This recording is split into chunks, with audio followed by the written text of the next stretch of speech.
শুরু হয়ে গেল ২০২৫ সাল। সকলের মনেই নতুন বছর নিয়ে নানা আশা রয়েছে।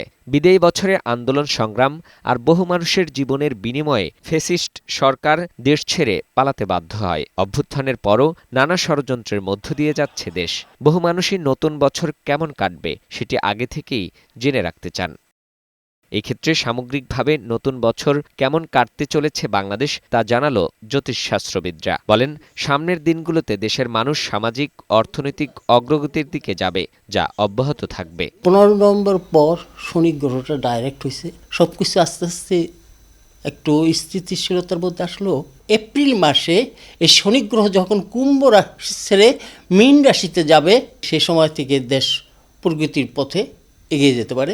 অর্থনৈতিকভাবে বিশেষভাবে উন্নতির দিকে যাবে, কোনো সন্দেহ নাই।